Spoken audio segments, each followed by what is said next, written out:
Very simply put, the way the system works right now, it costs more than if we had Medicare for all. Why is that? Because we have an unnecessary for-profit middleman that essentially acts like a mafia. So what we're saying is, I'm going to remove that mafia from around your neck, and you're going to, it's basically... What is that mafia you're referring to? That mafia is the for-profit health insurance company. So they have to take their cut as the middleman between you and your doctor. Mm-hmm. Okay? If we just remove that, have the government at no profit margin be the single insurer, that's what a single payer means, they're the single insurer, then we actually end up saving $5 trillion over the course of 10 years. And that's not Kyle Kulinski talking. That's a detailed study from the University of Massachusetts Amherst talking. That's a liberal fucking place.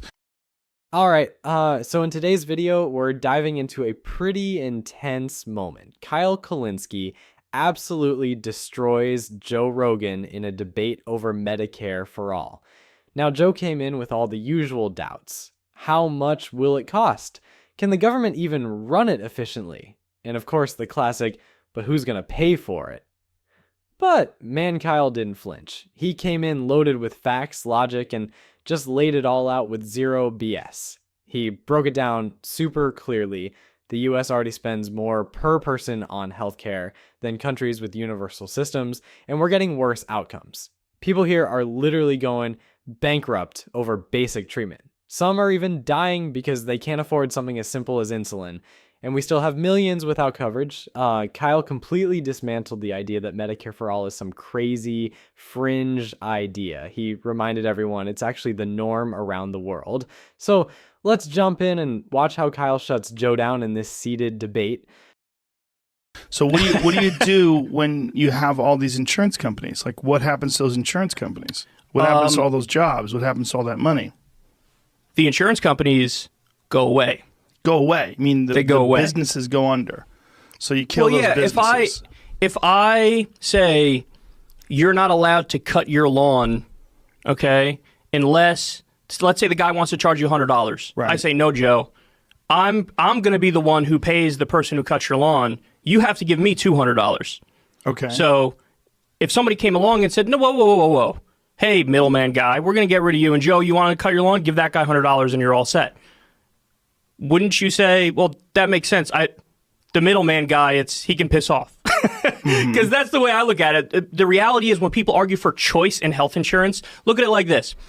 Would you say, hey, man, don't take away my choice when it comes to picking my firefighter? People are like, what do you mean? No, the way it works is there's a fire and you get help.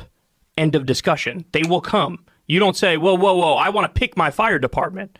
Well, this is the same thing with healthcare. The idea, you're going to be able to pick your doctor. That's perfectly fine. Okay. But the idea of you'll have your choice between insurance companies, that's like saying, pick which, do you want the Irish mafia ripping you off or the Italian mafia ripping you off or the Jewish mafia ripping you off? Go ahead. I'm giving you choice. Right. In some areas, the idea of choice is fundamentally absurd.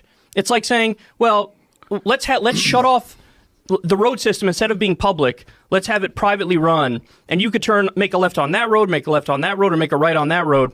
Don't take away my choice of road. I want to pay for that one or that one or that one. No, it's all there.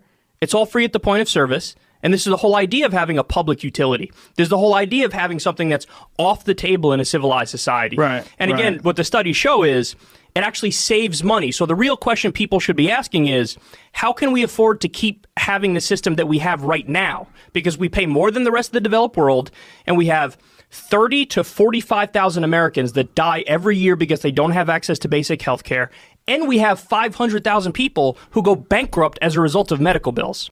So as usual, Joe played the role of the curious skeptic, not combative, but definitely leaning into that old familiar line. How are we going to pay for it?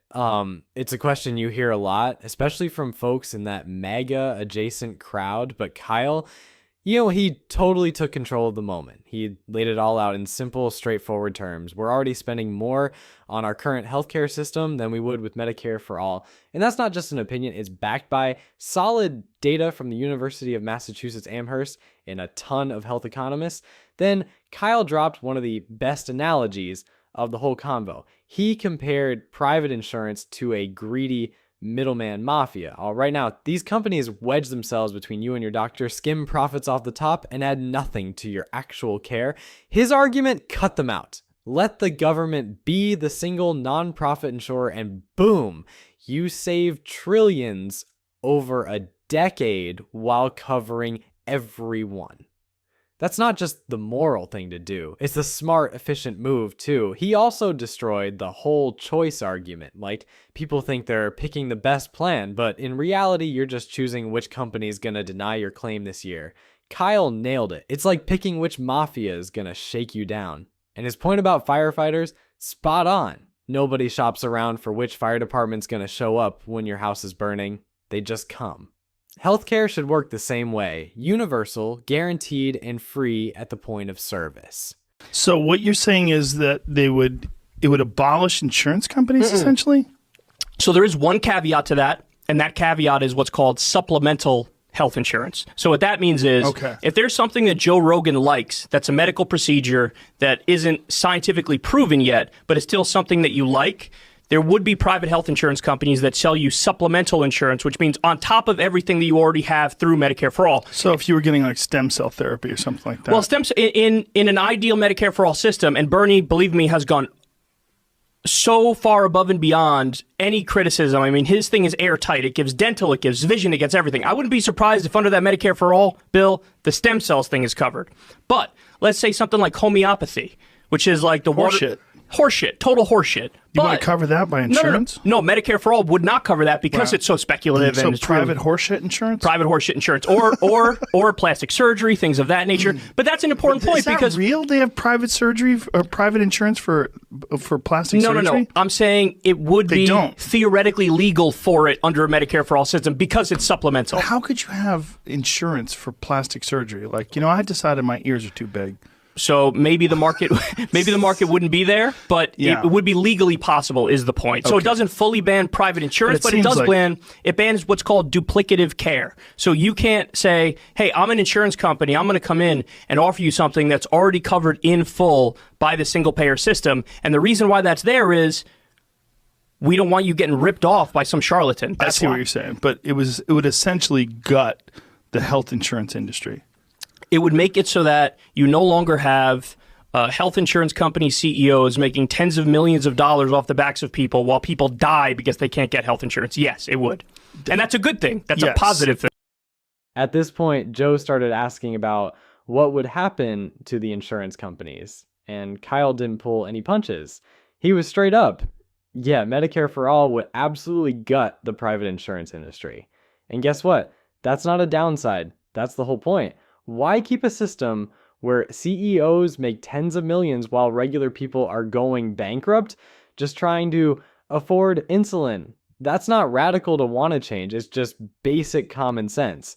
And it's not like this is some wild experiment either. Countries like Canada, the UK, and France already have their own versions of universal healthcare.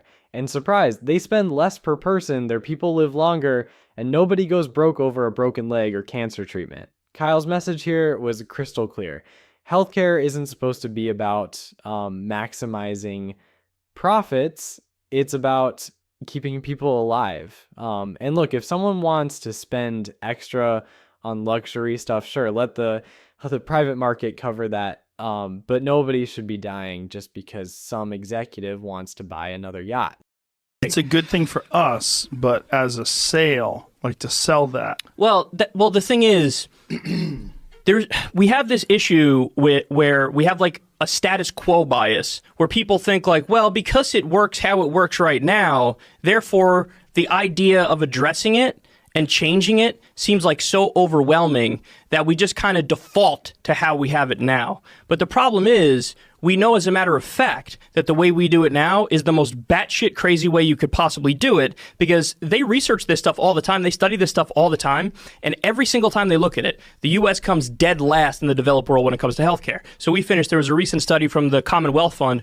They found that they studied 11 different countries. The U.S. is 11th out of 11 when it comes to healthcare. So every other country that does the single-payer system, which we were talking about, and there's different versions of it. There's multi-payer, there's single-payer, there's private funding of there's public funding of private insurance, public funding of public insurance. But bottom line is, any other way you do it is better than the way we do it right now. Okay? And just to be clear, because some people say, well, what about Obamacare? What was Obamacare? Obamacare was originally a Heritage Foundation plan, which is a right-wing think tank. So that was basically Mitt Romney's healthcare bill, Newt Gingrich's healthcare bill. And the whole idea was we're going to force people to buy private insurance. Right. And I don't like that idea at all. I dislike that mess. I've been very critical of Obamacare. I think there's a good case to make that it was a step in the right direction because anything was better than the system that we had at the time. But I would say that was just a little step on the path to what we should have, which is a Medicare for all system where healthcare is a right and not a privilege. We catch up to the rest of the developed world. And again, we should go above and beyond the rest of the world because like in Canada, I don't think they have dental covered by it. They don't. But Bernie's bill does provide dental. So, I think that this is one of those issues where when it's fully explained to people, it's kind of a no-brainer and you can get people to realize like, no, the system is totally screwing you right now and we can fix it. Kyle really hit on something important here. America's obsession with the status quo. There's this idea that just because a system is familiar, it must be better or at least too complicated to change. But in healthcare, that mindset is literally killing people. And Kyle didn't just rant, he backed it all up with facts. The Commonwealth Fund found that the US ranks dead last out of 11 high-income countries in overall healthcare performance. Not once, consistently. And we're not talking about weird niche stats, we're talking real stuff. Access to care, equity, outcomes, efficiency, the things that decide whether people live or die. And he brought up something a lot of people don't realize about Obamacare. It was actually based on a plan from the Heritage Foundation, a conservative think tank. It was the Republican alternative to single payer. Obama went with it as a compromise, and sure, it helped expand coverage, but at the end of the day, it still forces people to buy private insurance and keeps the profit-driven structure in place.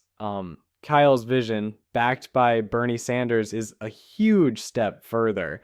Medicare for all, including dental, vision, and hearing.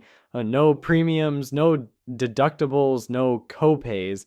Even Canada doesn't go that far. And the kicker, it would actually save money over time by cutting out the private middlemen and streamlining the system. So yeah, if you're still wondering whether Medicare for all is too much, just look around.